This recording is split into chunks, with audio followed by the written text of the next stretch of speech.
This is the last video you will need to watch to learn how to get your first client, even if you are a beginner or just starting out. I'm so sure it will help you that if it doesn't, I'll give you $50. Why should you listen to me? Because my agency has generated $71,577 since April 2022 to this day. I know how to acquire clients and retain them. Imagine how awesome it'll feel to finally sign your first client. What's stopping you from making it happen? Maybe you're missing a secret strategy, a secret follow-up email, a little-known sales tactic. No, I'll tell you what's holding you back, and it's not your fault. It's the bad advice from those so-called experts. I know how you feel watching every video on YouTube, trying out the strategies, but here you are, still clientless. Ain't that weird? Well, not actually, because I've been there, done that. But unlike them, I'm here to share the real stuff that actually works to get your first, second, and third client. They just waffle, come up with a good name for the hidden strategy you haven't heard about yet to get you hooked and sell you a course. Every part of this video is important, like turning on a car before driving. Miss anything and you'll miss out on getting clients. In this video, I'm going to reveal the entire process I use to get clients so you can land your first client and more, whether you're a complete beginner or have some experience. I'll also provide proven examples from others and share those I personally used to acquire clients. I'll divide this video into 3 sections: before, during, after. Before is what you need to have a chance to get a client. During is what you need to close the client. After is what you need once you have closed the client. Before. Understanding your target audience is crucial. Who are they? Do they run a Shopify store? Do they use Klaviyo? Are they solely focused on selling dog products? Knowing these details is vital because it makes it easier to convey your message effectively and attract clients more quickly. Let me break it down for you. Imagine you specialize in helping e-commerce brands within the dog niche. Your message could be tailored to say something like, we specialize in boosting email revenue by 50% for e-commerce brands in the dog niche. By targeting specific brands like this, when visitors land on your site, they immediately recognize your expertise and think, wow, they really know their stuff when it comes to dog-related e-commerce. Now, contrast this with trying to appeal to every type of brand: beauty, dog, gadget, travel, and so on. With a generic message like, we'll boost your email revenue by 50%. It's less convincing because you haven't addressed their specific needs. They might doubt your ability to deliver results tailored to their niche unless you showcase at least 5 successful case studies in their industry. Otherwise, your chances of landing such a client are slim. So, if you're just starting out, focus on one niche initially, then expand over time. In the description or comments, I'll provide a document to further guide you. But be aware, it will be pointless unless you watch this video. Make sure to check out the document afterward. If your offer is shit, you will never get any clients. Alex Hormozy. Not really, but I assume he could say something like that. How to create an irresistible offer to get all the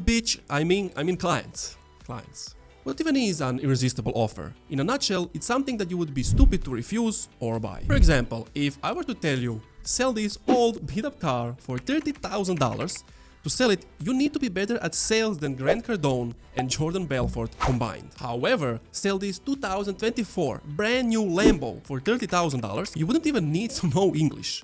You just need to write, this Lambo 30K.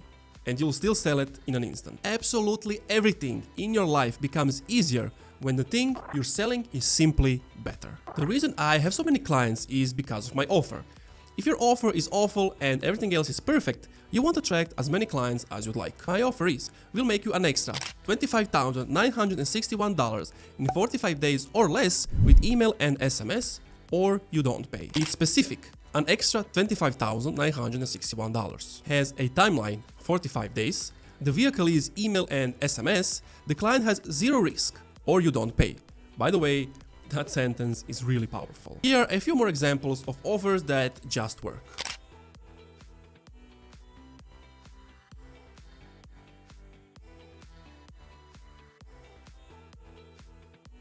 How can you create a no-brainer offer yourself? First, you need to find competitors and see what offers they have. This is important because you need to have a better offer than them, especially if you are a nobody in the industry. Bonus tip, save their website, you'll need it for later. Second, you need to have a clear type of person they work with, promise a clear outcome, and achieve that outcome in a clear way. Offer what the prospect gets, service what you do. The offer focuses on the results the client gets as a result of the deliverable. The service is a deliverable itself. 50% increase in revenue is an offer.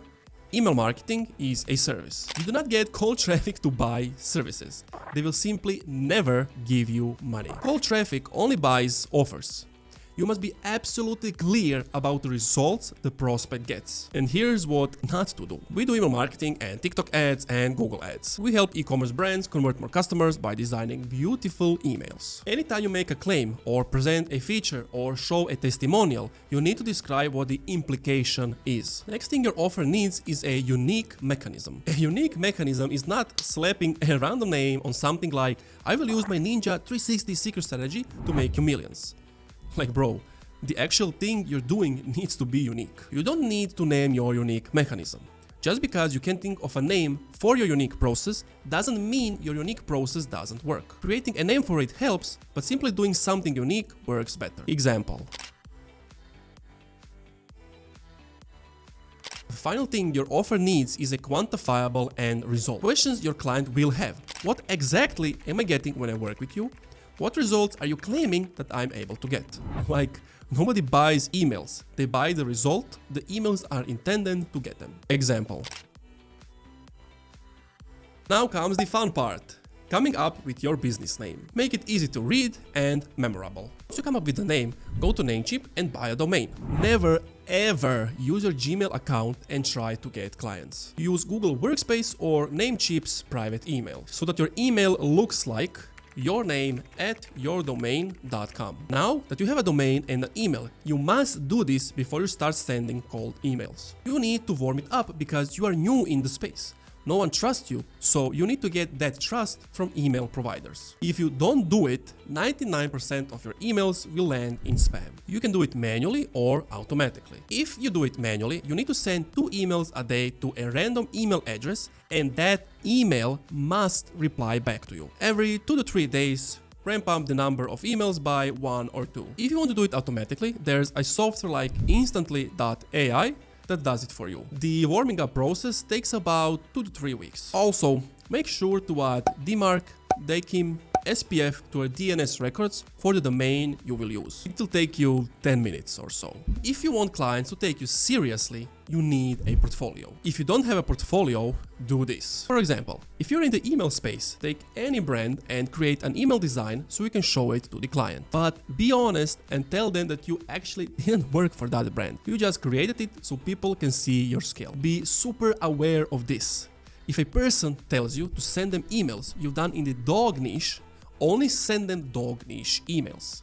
Don't send them car, cat, mascara email designs. Just dog designs. Setting up prices is tricky because the optimal pricing for your offer is the exact price points where it doesn't feel like you have to climb up Mount Everest to close every single call. The best pricing is when you close sales between 20 to 30% of the time. It's also when people say you could charge more. If customers don't say this, your price is too high. So where to start?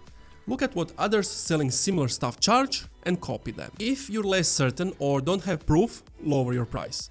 If you have guarantees or proof, charge more. Without this, you're stuck competing on price. If you don't set up your website the way I'm about to tell you, don't bother watching this video. This exact blueprint helped me and others to get clients. Headline, aka your offer, VSL, video sales letter, guarantee, testimonials and case studies, what we've done so far, numbers and results, who we've worked with, what we do, how we do it. That's it. Simple but very effective. Since you already searched for your competitor websites, you can use their sites as an example or an inspiration to create your own. The final step in before section is to find leads. But how? Since you know who your ideal client is, this step will be easy. You have 2 ways to get leads. First is to hire someone on Upwork to get leads for you. Aim for about 10 cents to 30 cents per lead, or lower if you can find someone without compromising the quality of the lead. Second is to use a software, storeleads.app. It allows you to filter companies to find your ideal client. Once you have a list of companies, use snow.io or salesql.com to find emails from the companies. Congrats! The before section is done. The next section is during. This is the part where I'll talk about how to write emails and DMs, follow-ups, the best way to get responses, how to close them on the sales call, etc. When it comes to emails and DMs, you always want it to be personalized as much as you can. Everyone knows that if you address them by their first name, you most likely used a tag first name, so it's not that impressive anymore. You don't want to be like the rest. The more personalized email or DM, the more chances you'll get a response. The only downside is that it takes more time and creativity, but it improves your get them on the call rate. It's worth it. When I was doing cold outreach via email, I used as much automated personalization as I could. This required more work in the backend, but it was worth it. These are the tags I used. For example,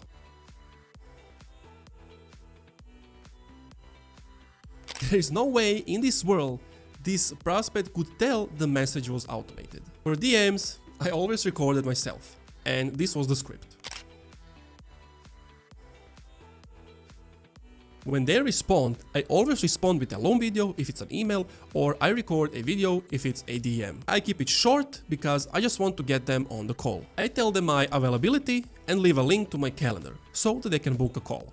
That's it. You can send emails manually, one by one, or you can use a software called instantly.ai, and with it, you can send emails automatically. I'll also leave emails and DMs I used in the document. When it comes to follow-up emails or DMs, the story is a bit different. You need to be super organized, because if you use a software that sends follow-up emails, the software will stop once you get a response from the prospect. But that doesn't mean you got the client on the call.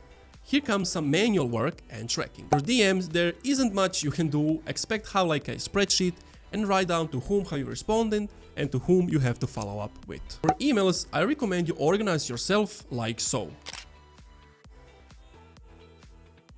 You will exactly know what step each client is and if you need to follow up. You follow up until they say yes or no. I've closed some clients after like 7 months of non-stop follow-ups. Following up is super important, so don't get lazy here. The general rule is to follow up after 2, 4, 6, 9, 13 days. If they still don't answer, then you send them like 1 to 3 emails a month. So, just to clarify, until they say something along these lines, stop emailing me, you're annoying. No, I won't work with you. I will report you for spam. You don't stop emailing them.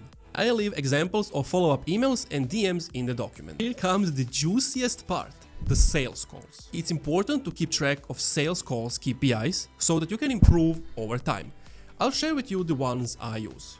When it comes to having the calls, any platform works. Google Meet, Zoom. How to actually close the client on the call? I have 2 scripts. One that I follow on the call so I know exactly what to say, and the second script I use for the close part, when I presented everything and it's time for objections. If I handle them correctly, ding ding ding, the sale was made. I will give you both scripts. If you're wondering how to use the scripts I'll give you, I would recommend that you first read the objection script and literally remember the answers to some of the objections, such as time, money, partner, I need to think about it. These are the most common objections. Some things to keep in mind while you're on the call. Use tonality, express certain words, don't read the script as a robot, don't be low energy, have high energy. Over time, you'll just become better, since you will have more experience. For some people, going on this sales call can be nerve-wracking. It sure was for me. First like 7 to 10 calls, it was just awful. Once prospect told me, "Are you really reading a script to try to close me?" I shut down and I didn't know what to say, and of course I lost that prospect. But after a while, you will get used to it. The script, the acting, what to say, etc. You just need to be confident. I know just be confident is an awful advice, but it's the truth. Imagine you are a warrior and you're dueling the prospect. You either close the prospect and make money, or you don't and you don't make money. So it's better to make money. And remember, even if you completely messed up something on the call and don't close the prospect, just forget about it. The prospect probably has like 5 more calls and forgot about you. Just make sure to learn from mistakes. That's why it's important to record your sales call. One more thing to note when you're on the call. When you're going to explain what you can offer them, have a presentation in place. It's much better because the client can see it visually. So create one and share your screen. Also, this way you won't be boring to them. Again, I'll share with you my presentation. Woohoo! During section is done. There is just one more section. After. this will be a short one. It's important to have an agreement. If anything goes south or the client does something stupid, you have the agreement to protect you. Can't tell you how many thousands of dollars it saved me. Like, I do all the job for the client and he just decided to open a chargeback to get the money back. All I had to do was upload the agreement to Stripe and I won all cases. Make sure that the document is signed, otherwise it won't help you. Use sites like signnow.com and I'll share with you the agreement I used. When you start working with the client, first impressions are everything. Make sure everything is done before the deadline and keep them updated about everything. Use Slack for communication and Trello or Notion for tasks.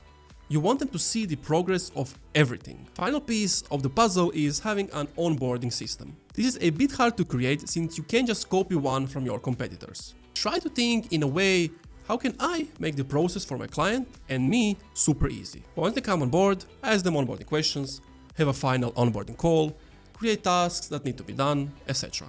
I'll share with you my onboarding questions. That's it. Now you have everything you need to get your first client. If you follow everything, you should get your first client in 7 days to a maximum of 3 months. Of course, you can use ChatGPT to help you with anything. And of course, you can DM me on Instagram if you need help with anything. dotcommarko. At the end of the day, it's a numbers game. The more you send, the higher the chances of you landing a client. But don't forget that everything needs to be personalized. If you're not ready to do all the steps I just mentioned to get your first client, there is another way, an easier way to get your first client. And I go over that in this video.